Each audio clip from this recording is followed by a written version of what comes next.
Good afternoon, everyone. Today is the first nice day in over a week. We've been working on this building here and getting it raised up while it's been raining, but we need to do some dirt work in order for my parents to get out of our property in about a week. They high-centered coming up the driveway when we were able to shim them up enough to get them up the hill. But I need to take this little, it's like a 30-foot section of the road and bring it down about a foot and a half and get one little hill out of the way, and then they can get in and out no problem. To do that, we need to do the final little service things I need to for the backhoe. I've already greased it. I went over all my pins and bushings and just kind of checked everything out. I found a couple more cracks, unfortunately, on the quick attach, but I think they were a symptom of the previous failure on the boom. So we'll get to those eventually as soon as we have power. But yeah, the last thing we need to do is add a little bit of transmission fluid and a little bit of hydraulic fluid. Unfortunately, this machine needs some cylinders repacked, so I'm going to be going through hydraulic fluid at a higher rate than I should. I guess you shouldn't go through basically any at all. But I ended up getting 10 gallons, so this is one of the buckets of hydraulic fluid. And I need to get that into the machine somehow without spilling it. So I found my engine oil filling funnel from the bus, cleaned that out really good, and hopefully I don't spill all of this expensive Caterpillar hydraulic oil all over the engine. But let's get it topped off because it was really low when we bought the machine. So another thing that's on the list to fix is the hood that has gas struts that are currently not working. So I believe, yeah, this is transmission and this is hydraulic, so we need to get both of those topped off. So we're on the dipstick on the running side, but we're low with the engine cold and stopped side. So let's put a little bit in here.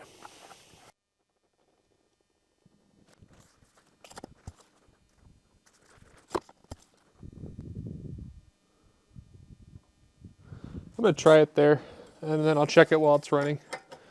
It's tough to tell when you pour the oil down the same tube as the dipstick. Okay, with the hydraulic, you have to make sure you're in the configuration that they want, which I'm guessing is the backhoe stowed and the loader arms on the ground. So then there's a sight glass that I look at right back here. So I'll have to climb up and down and just check to make sure we're getting to the right level but not overfilling it. I believe it holds something like 30 or 40 gallons as a system. But I think the tank itself is 10 gallons. This is probably still going to be a giant mess.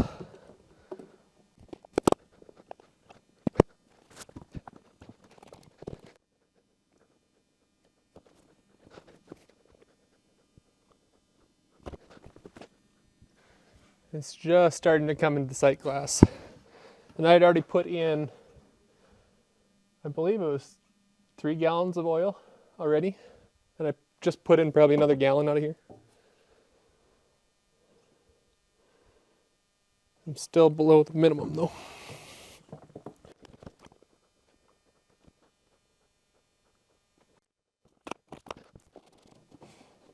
So it's right at the minimums now. I'm gonna let it, I'm just going to run it like that right now, and then hopefully I'll just check it again next time I go to start up the machine. I just don't want to overfill it for any reason, and I want to just verify that I don't have to have the machine in the configuration they're showing with the boom all the way out and the bucket on the ground for the backhoe, because that'll change your level as far as the tank is concerned. And I definitely don't want to be overfilling it, because then you just end up blowing it out and making a huge mess. So it's better than it was, so that's where we'll just slowly make it better and better.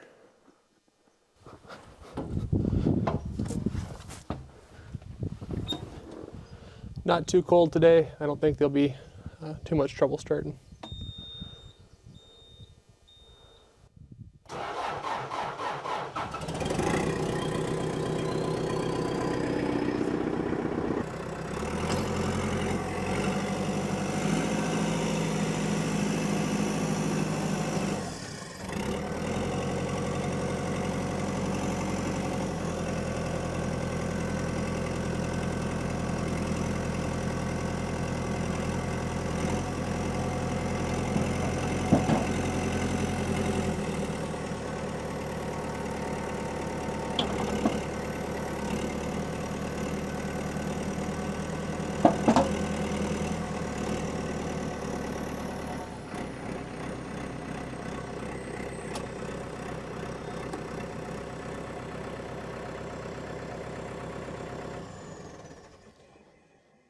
So to hook up the hydraulic lines on the bucket, I need to relieve the pressure on the system. So you just turn the key on and then activate the bucket switch, and it drops the pressure.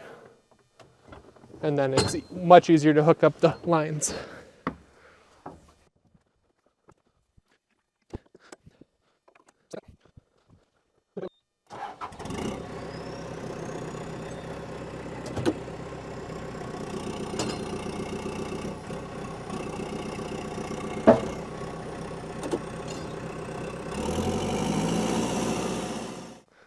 What are we doing today? We are making our driveway a little more friendly, especially for big rigs. Yeah, we just threw some rock in here to get the rigs in last weekend, but my parents' RV got high centered, and we spent probably a good hour and a half trying to get them dug in, or Dug out, yeah. We had to crib them up, and then they'd pull forward a little bit more, we'd crib them up again, just enough so they didn't like really mess up their rig. So before they leave next weekend, we need to have a nice road that they can safely traverse. And I'm sure the lumber company would like that too with their rigs. So. And our friends that'll come shortly afterwards. Yep, hopefully. Unless it's just a giant mud hole. So you can kind of see it. It's hard on camera to show elevation change, but the backhoe is sitting probably 8 or 10 feet higher than us at the road. And it's only maybe 100 feet away. So it's a pretty steep slope here.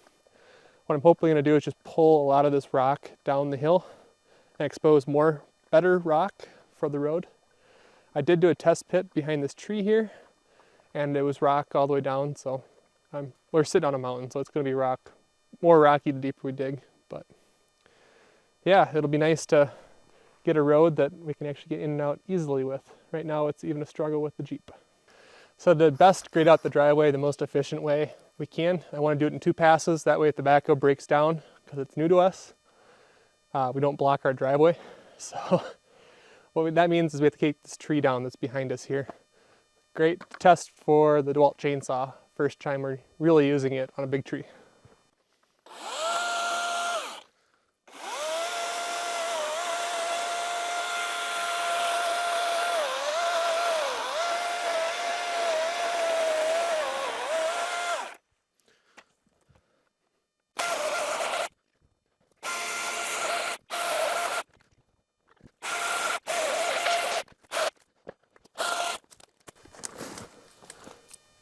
Okay, my escape route's towards you because all the branches are that way.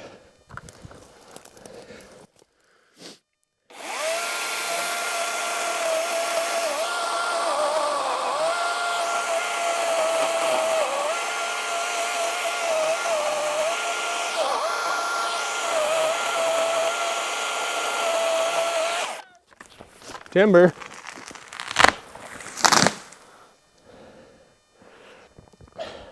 Our first big tree. Woohoo! You're gonna do the little dead one beside it now? Oh, I didn't even see that there. Okay.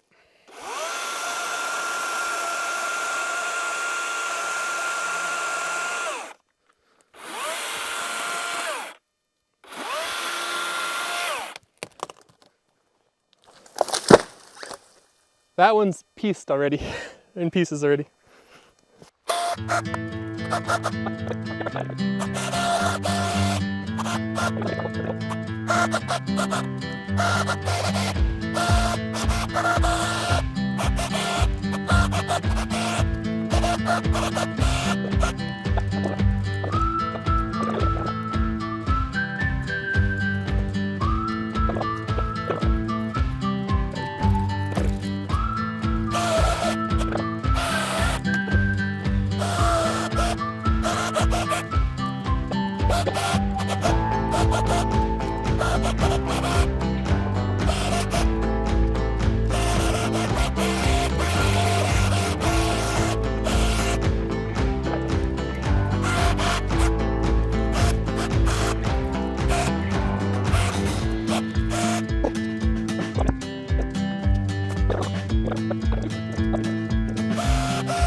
Okay, we're gonna strip the topsoil off here the best we can.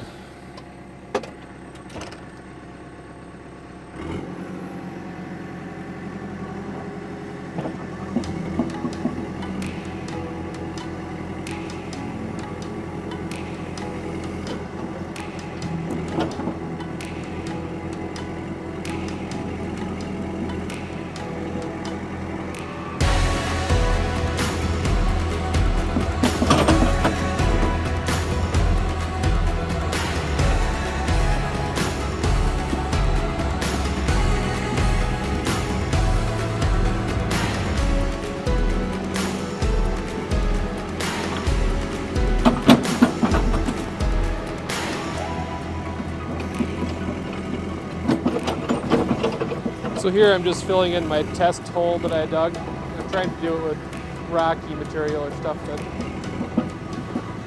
won't turn to soup on us.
Looks awesome.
So as you can see by the greenery on the trees and everything, it's been about a month and a half since we filmed working on this driveway.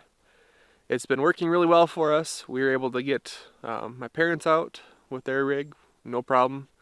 We're also able to get our friends in and out. They had some longer buses too with some ground clearance issues, and they didn't have any issues either. So it's pretty nice to basically have a driveway where we can get in and out.